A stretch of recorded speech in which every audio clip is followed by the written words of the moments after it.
Non. Je peux poser la fameuse question? Vas-y, c'est avec. Qui tombe à pic. Non. Question de contextuelle qui plus est. Cheikh al-Islam Ibn Taymiyyah, il a dit dans Irtiqa Sirat al-Mustaqim, une parole que je t'ai donnée, Cheikh. Non. Il dit, en temps de trouble, quand on est en terre de kufr, et que ça se resserre autour des musulmans, il est permis aux musulmans, il y est même, à un moment donné, c'est presque son devoir, de leur ressembler dans l'habillement et dans la manière d'être. Certains, notamment sur internet et certainement ailleurs, l'ont interprété en disant, regarde ce que Cheikh al-Islam il a dit, parce que la parole est claire, on rase la barbe, on enlève djellbab, tout, c'est la fête, et on sort en short.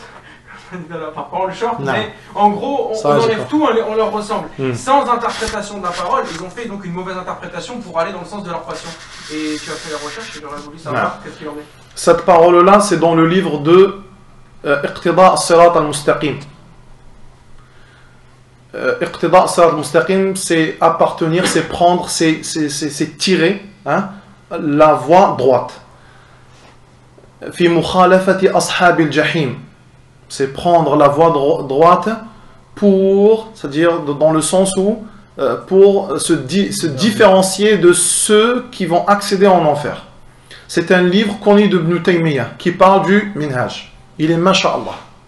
C'est un magnifique livre, celui qui maîtrise la langue arabe, qui le lise. Il dit, Ibn Taymiyyah justement, tout le livre, il parle que d'un seul sujet, qui est de ne pas leur ressembler justement. De ne pas ressembler aux gens qui ne croient pas en Allah. Ou qui ne croient pas en ta religion. Et il est épais que des hadiths et des versets, des histoires véridiques, ainsi de suite. Dans ce chapitre-là, page 290 haka et quelques, moi je ne l'ai pas lu en français, mais je sais qu'en français c'est 305, 306. Avec l'explication de Cheikh al-Uthaymin, rahmatullah alayh, où il dit, d'une manière globale, que l'homme, quand il vit dans une terre où on ne pratique pas l'islam, de mécréance, où il est dans un état de guerre, il dit de guerre, je ne sais pas comment c'est traduit en français, mais en arabe c'est sûr que c'est guerre. Il dit qu'on a le droit, Ibn Taymiyyah, on a le droit de ne pas se différencier d'eux. Non. Je m'en rappelle. On a le droit de se différencier. On a le droit de se différencier d'eux. Et là, les gens, tous ceux qui ont une petite maladie, justement, comme j'ai dit, ils ont pris ça.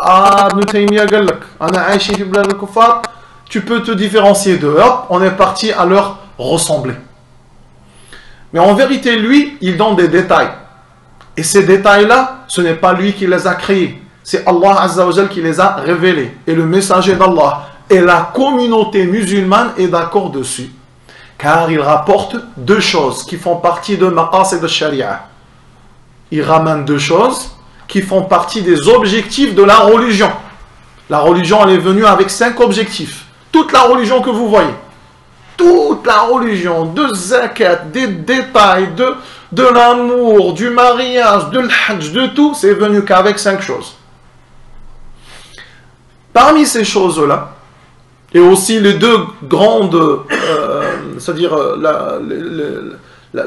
la plus grosse et la plus lourde et la plus, c'est-à-dire haute des qawa'id, des règles, qui est fermer la porte du mal est beaucoup plus prioritaire que d'ouvrir la porte du bien. نعم. قال باب درء المفاسد أولى من جلب المصالح. هكذا تقول القاعدة. درء المفاسد، المفسدة جمعها مفاسد.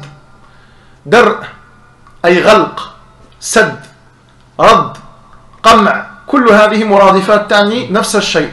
Il veut dire refuter, fermer, repousser. La porte du mal est beaucoup plus prioritaire que de rapporter le bien. C'est pour cela que Ahl Sunnah wal Jama'a, ils n'invitent pas à faire la prière il n'invite pas à faire sadaqa. Ça, c'est un bien. Tout le monde le connaît. Même le chrétien, il sait que la prière, c'est bien, sadaqa, c'est bien, être bon, c'est bien. Nous, on l'invite, premièrement, à fermer la porte du shirk. La ilaha. La première des paroles dans l'islam. La ilaha. On ferme la porte. N'adore personne. N'adore personne. Reste vierge, mieux que de rapporter quelque chose à Allah. N'adore personne. Et on ferme la porte du mal. Après avoir fermé la porte du mal, on ouvre la porte du bien. Illallah. Sauf Allah. Et on ne dit pas aux gens adorez Allah. C'est faux. Parce que les gens d'avant, ils adoraient Allah. On a dit قال له كم لك من رب حديث رواه البخاري مسلم قال لي سبعة. Il lui a dit combien de seigneurs tu as? Il lui a dit j'ai 7. قال أين هم؟ قال واحد في السماء وست في الأرض. Un dans le ciel et 6 sur terre. Cet homme-là, il croyait en Allah. Le messager d'Allah, il a su et il sait qu'il croit en Allah. Mais il n'a pas nommé le croyant le pieux. Donc le problème n'est pas que dans l'adoration d'Allah, mais il est aussi dans le mal qu'on rapporte aussi en adorant Allah. Et donc, le prophète sallallahu alayhi wa sallam, il a fermé la porte du bien, du mal. Il lui a dit, il lui a posé aussi la question, puis après cette question, il lui dit, pourquoi tu ne délaisses pas ces 6 de la terre pour l'unique? Et il l'a délaissé. Et donc, il a fermé la porte du mal. Il ferme la porte du mal qui est du shirk. Puis après, on ouvre la porte du khayr. Chouf, Allah, il a une manhajiyya. Allah, subhanahu wa ta'ala, alim, l'omniscient. Dans toute parole qu'il dit, derrière elle, il y a une sagesse, une méthode. Nous, on croit la ilaha illallah, ça veut dire adorer Allah. Chouf, même dans la parole, comment Allah il l'a dit, elle est méthodologique.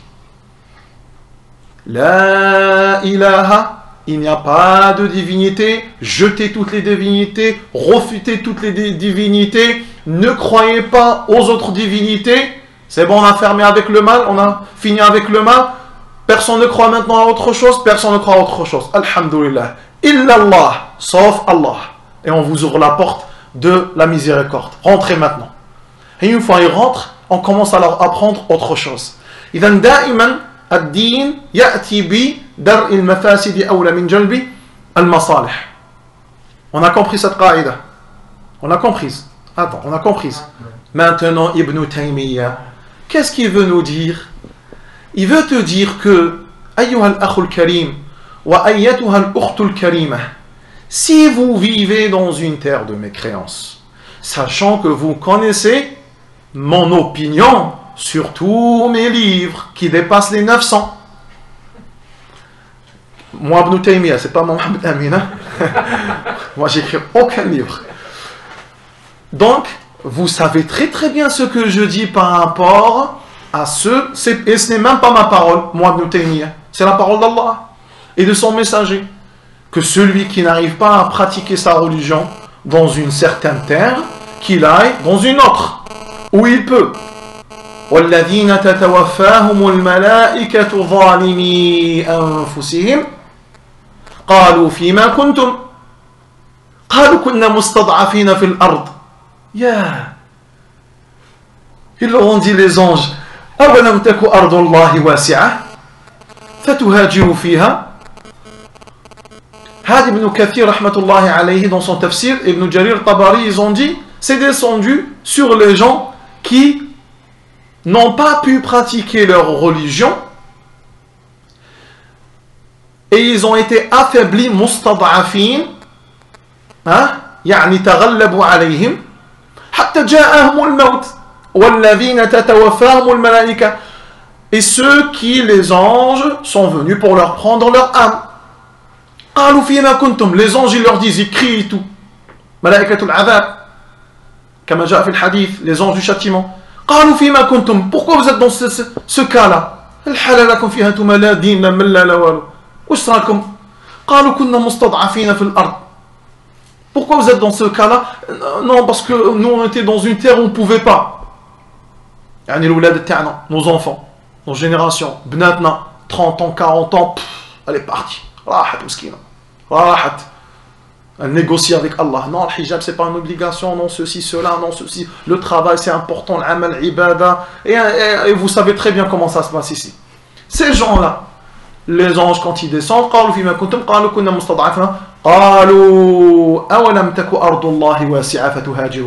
pourquoi la terre d'Allah, elle n'est pas si large que cela pour que vous puissiez émigrer, partir et pratiquer votre religion ailleurs? Et donc, la parole des savants est sûre. Si tu n'arrives pas à pratiquer ta religion dans une certaine ville ou dans un certain pays, tu pars dans le lieu où tu peux pratiquer dans ta religion. Mais là, Ibn Taymiyyah, il dépasse. Il ne parle pas de ça. Parce que le livre, il ne parle que de ça, justement. Donc là, il te ramène un autre chapitre, un autre cas. Dans le cas, ya ayyuhal akhul karim, tu as 90 ans. Tu es converti. Une femme qui est enceinte, elle n'a pas d'époux, il est mort, elle ne peut pas faire d'immigration. Un enfant qui a 14 ans, 13 ans, qui vient à peine d'être pubère, et à fond il est dans la religion, il aime, il ne peut pas faire l'immigration. Un homme qui travaille avec un autre pays musulman, entre parenthèses, ça existe dans partout, c'est juste un exemple, on ne parle pas de ça pour lui-même. Il est espion. Il est espion. Il travaille comme espion, comme les pays, c'est-à-dire non musulmans, ils ont des espions, les pays musulmans aussi, ils ont leurs espions. Il est espion. Ou ils sont carrément, comme ils ont dit, dans une guerre. Dans une guerre. Ou, même s'ils ne sont pas dans une guerre, donc guerre, espionnage, où il a dit, là, donc il a dit, on a peur pour lui le mal. Alors on a peur pour lui le mal. Hein? Et ça, il faut le souligner avec le rouge. Donc tout ce qu'il a dit Ibn Taymiyyah, il faut le souligner avec le rouge. Et se rappeler du terme darar.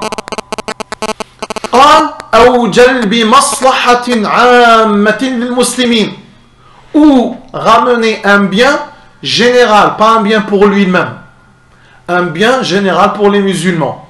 Et en plus de cela, il n'a pas le choix, il est obligé de rester là-bas.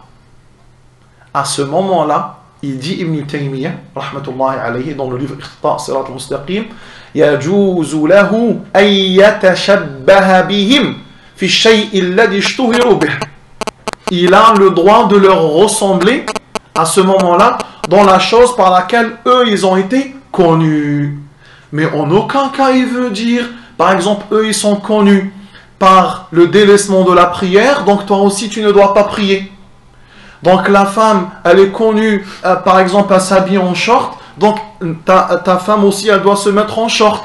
Là, il ne parle pas de ça. Il parle des choses qui ne sont pas lourdes et qui ne sont pas contradictoires avec notre religion. C'est-à-dire, t'enlèves le camis, par exemple. La femme, par exemple, elle couvre son visage. Et ici elle, par exemple, je ne parle pas que de la France, nous on parle d'une manière générale, pour qu'on ne soit pas limité. Et dans ce pays-là, si elle rentre dans ce pays-là avec le niqab, les journalistes, le monde, les gens, tout le monde va se mettre les photos et tout, c'est quelque chose de bizarre pour eux. Il faut les comprendre aussi. Et donc à ce moment-là, cette femme-là, si elle craint et elle a peur qu'elle va subir cela, elle enlève son niqab. Mais il ne veut pas dire qu'elle enlève son hijab et tout. Personne n'a dit ça. Donc l'Uthaymi n'a pas dit ça. Et les ulama, ils n'ont pas dit cela. Donc pour comprendre la parole de Ibn Taymiyyah, et pour deux choses, pour enlever un mal sûr et certain qui va atteindre l'homme, sûr, c'est pas un doute. C'est pas j'ai peur. Nous, notre problème, c'est même s'il n'y a rien, j'ai peur. J'arrive à désobéir Allah. Mais l'insécurité, je suis dans l'insécurité. Hein? C'est-à-dire, je ne crains pas quelque chose, c'est-à-dire contre ma sécurité.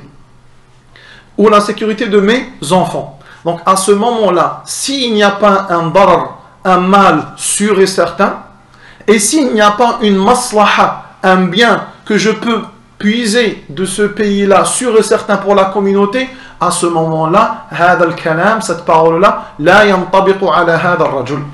Cette parole-là, elle n'est pas adaptée pour cet homme-là. Et du coup, cette parole de Ibn Taymiyyah, c'est une fatwa. C'est une fatwa. Et la fatwa n'est pas un ilm en elle-même. Elle peut changer. C'est pour cela que lui nous a appris comment on doit être, mais dans le cas où il y aurait ceci, cela, on peut pratiquer cela. On peut pratiquer. Yani, voilà, on va pas rentrer dans les détails, mais il peut sacrifier des choses. Le musulman, il peut sacrifier des choses. Je vais te dire. Minas Sunnah. Et ça, c'est dans tous les livres de Sunnah. Minas Sunnah. Quand l'homme il est en plein guerre, musulman, attention, on n'invite pas à la guerre. On n'invite pas à la violence. Juste un exemple. Et les guerres sont partout dans le monde. Mais moi, je donne l'exemple, c'est tout. On n'invite pas à ça. Minas Sunnah, c'est de s'embellir. الصحابة النبي صلى الله عليه وسلم كان يأمر الصحابة أن يتزينوا أيما تزين حال الحرب بل أحل لهم الحرير والذهب. Ça a été licite pour les croyants de mettre l'or et la soie, alors que c'est illicite à la base. C'est illicite à la base. Et subhanallah, et dans la guerre, non, c'est illicite. Pourquoi? Hein? Non, il a dit Hafid ibn Hajar rahmatullahi alayhi wa ghayruh, c'est pour faire voir à l'autre, c'est-à-dire à l'ennemi, l'adversaire, qu'on est mais hyper prêt pour mourir. On s'est vraiment embelli. Ça joue sur le côté psychologique. C'est pour cela que le messager d'Allah il le faisait. Il s'embellissait vraiment. Il mettait une natte. Kana yaj'alu ala ra'sihi dhafira. Sunnatuh, sallallahu alayhi wa sallam. C'est une sunnah. Peut-être ça va choquer ceux qui n'ont jamais entendu cela. C'est dans le Bukhari. C'est dans le Bukhari. Il mettait une natte, sallallahu alayhi wa sallam. Et pour les femmes, la sunnah c'était 3 nattes.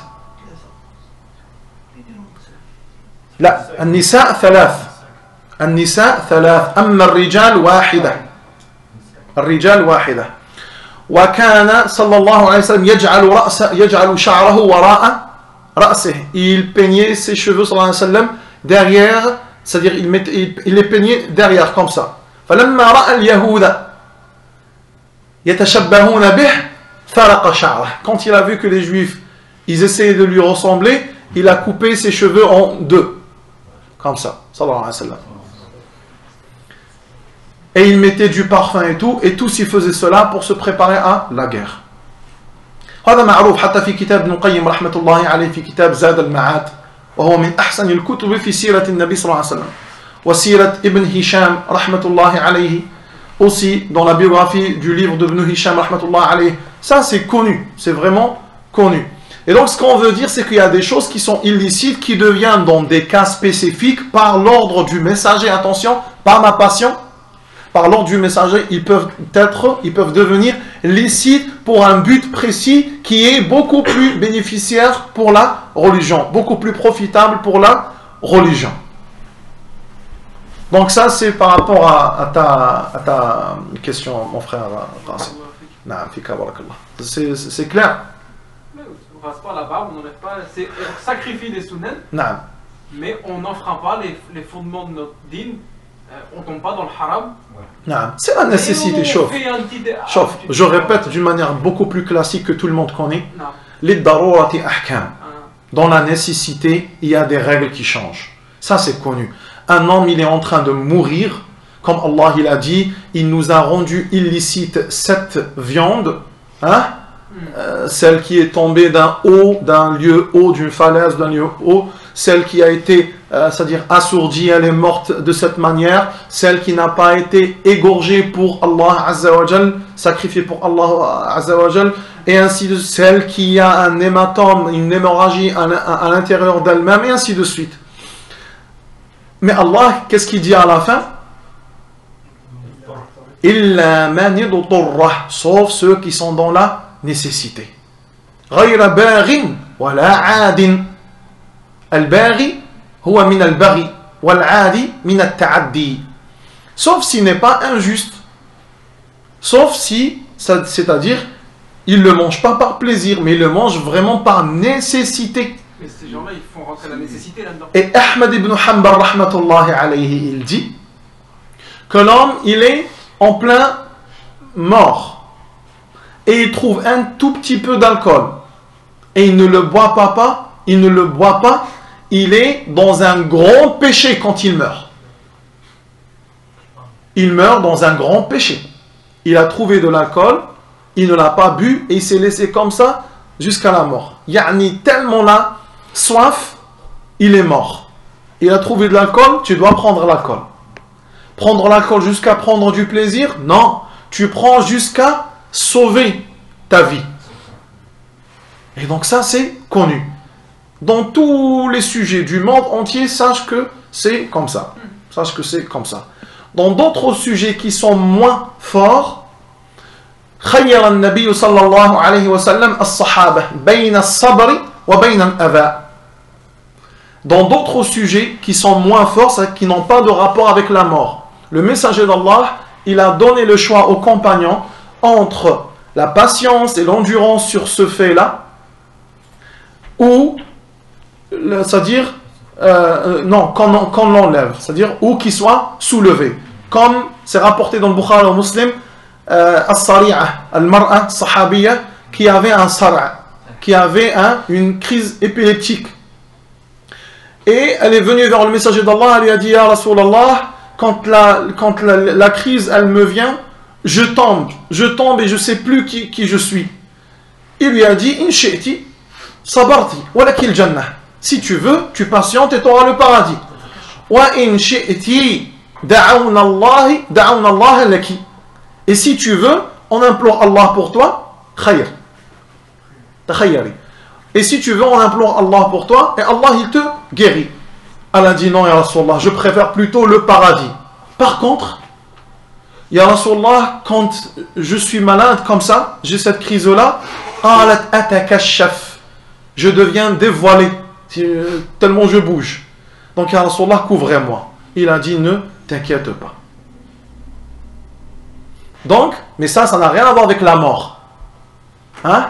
Là, Rabbi attaque ibtila, t'as qu'une maladie, une pauvreté, un manque d'enfants et ainsi de suite. Patiente. C'est mieux pour toi. Ou si tu veux, invoque Allah Azza wa Jal pour que ça soit effacé ou demande de l'aide pour que ça soit effacé. À toi de choisir. Mais quand ça relève du cerveau, yani le mukh ghadi ruh, ou l'argent, ça va être à zéro, ou la vie, où il n'y aura plus de vie, ou l'honneur, il n'y aura plus d'honneur, à ce moment-là, la religion, elle est venue pour préserver ces choses-là, et donc tu es dans le cadre nécessiteux. Et la nécessité, sa fatwa est, on doit faire ce qui n'est pas toléré s'il n'y a que cela, pour que la chose-là, c'est-à-dire qui fait mal à cet homme-là, c'est-à-dire elle sera soulevée ou levée de lui-même. نعم. هناك أخ قال لي هو حلق اللحية وقال لي كي أجد عمل، هل يعتبر هذا شرك؟ شرك؟ هل يعتبر هذا شرك؟ لا مش شرك. بخلع اللحية سأجد عمل. لا. ويظن أن لا ليس شرك. Il a dit un homme il a rasé sa barbe pour trouver un travail. Est-ce que cela est de l'association? Là يعد شرك. Il n'y a aucun savant qui a dit que ça c'est du shirk. C'est une ma'asiyah. Maintenant cette ma'asiyah, elle est liée au manque tawakkul ala Allah, elle est liée au manque du fait de l'obligation de compter sur Allah. لو أنكم توكلون على الله حق التوكل, comme il a dit le messager d'Allah, si vous comptez vraiment sur Allah de la manière la plus, c'est-à-dire réelle, vous aurez eu votre subsistance comme les oiseaux. Ils partent le matin, les ventres vides, et ils reviennent le soir, le ventre plein. Il veut te dire, mais malheureusement, vous ne comptez pas sur lui comme les oiseaux. C'est ce qu'il veut te dire. Et donc, نعم فيه نوعا ما قدح في التوكل فيه قدح في التوكل. Il y a, c'est-à-dire, il y a un manque de tawakkul, il y a un manque du fait qu'il faut compter sur Allah. Ça c'est sûr. ولكن لا يعد شرك. Il n'est pas considéré comme du shirk. نعم. Et par rapport les paroles qui disaient les compagnons quand ils arrivaient dans un pays, ils s'habillent comme le peuple dans la sauf que il reste ce qui ne touche pas à la religion. C'est-à-dire ils se fondent dans la masse, mais ils gardent leur barbe et dans l'habillement en fait. Ils s'habillaient les compagnons comme leur peuple là où ils allaient, car le prophète sallallahu alayhi wa sallam naha bal harrama libas ash-shuhra. Le messager d'Allah, il a interdit ce qu'on appelle l'habillement de la célébrité. Ça veut dire quoi? Je pars dans un pays, tout le pays, il s'habille d'une certaine manière. Moi, je viens avec un habillement où tout le monde va me regarder. Bizarrement. Je vais devenir célèbre. À ce moment-là, ce n'est pas toléré. Mais attention. Attention.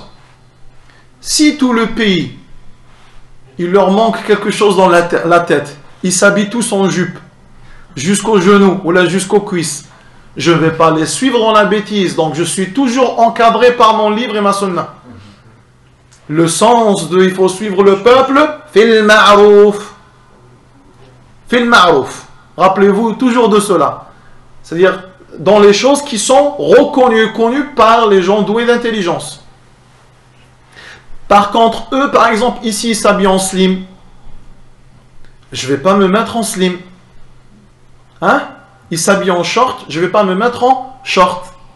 Et donc, ils s'habillent en pantalon large, je m'habille en pantalon large pour aller au travail. Chemise, chemise. Pantalon, il ne dépasse pas mes chevilles, il ne dépasse pas mes chevilles. Hein? Je fais du sport, ils font du sport avec des choses qui s'appellent des survêtements. Eux, ils les mettent serrés, moi je le mets un petit peu ample pour que mes formes ne se voient pas. Et ainsi de suite. Vous avez compris? Donc, mais je vais passer inaperçu, c'est-à-dire devant eux. Ça c'est un. De deux, Ad-Dabit aussi, ils disent les savants, parmi eux, Ibn Baz, rahmatullah alayhi, Sheikh Al-Albani, rahmatullah alayhi, Sheikh Al-Uthaymin, rahmatullah alayhi, et Sheikh Salih Al-Fawzan, rahmatullah alayhi, où ils rapportent la parole des pieux prédécesseurs. Dans l'habillement, ils disent que se différencier des kuffars dans leur habillement est beaucoup plus accentué et spécifique, c'est-à-dire la parole des savants, sur leur habillement religieux. Religieux. Les gens d'avant, ils étaient religieux. Et ils avaient une certaine manière de s'habiller. Comme nous, ça c'est religieux. C'est pas une tradition. Le camis, c'est religieux. Mais si tu pars dans l'Arabie Saoudite, c'est traditionnel religieux. Et c'est devenu beaucoup plus traditionnel. Vrai ou faux? L'habillement blanc, c'est une sunna. Depuis la sunna, c'est devenu une tradition. Dans le sens où tu trouves un qui habite en Dubaï ou l'Arabie Saoudite, il boit de l'alcool, il fume et tout, il prie pas et il est habillé en blanc. C'est eux qui s'habillent comme ça. Est-ce que vous avez compris ce que je veux dire? Et donc, nous, quand on s'habille, je me demande, est-ce que là, le prophète il a parlé de la religion ou il a parlé de l'adat? Si leur adat, si leur tradition ne contredisent pas, ne sont pas contre ma religion, je peux faire ce que eux ils font. D'une manière générale, pas que les habits. Je peux faire ce que eux ils font. Si leur tradition, je répète, ne confronte pas, ne contredisent pas ma religion, je peux le faire. La voiture, est-ce qu'elle fait partie de leur tradition ou pas? Nous, on avait les chameaux et les chevaux. C'est pas nous qui avons créé les voitures. Hein? Ça fait partie de leur tradition. Est-ce qu'elle contredit ma religion? Non, donc je peux la mettre. Tant que ça ne contredit pas ma religion, je peux la mettre. Le poste, la radio, ça fait partie de la tradition, de la religion. La tradition. Est-ce que ça contredit ma religion, le poste, dans la voiture? Non. Est-ce que ça contredit ou pas? Ça contredit pas. Maintenant, j'ai mis du Beyoncé. Ça contredit. Ouais. Hein? J'ai mis du Soudais, Coran, une parole d'un savant, ça ne contredit pas. Au contraire, je prends du ajr. Donc vous avez compris, al-adat al-aslu fiha al-hil. هذه كذلك قاعدة. الأصل في العادات الحل والأصل في العبادات التوقيف. Donc à partir de là, tu sais quoi mettre et quoi ne pas mettre. Un petit blouson sur moi, c'est toléré. C'est toléré. Je vais avoir des soucis avec le camis, non, je ne le mets pas. Non.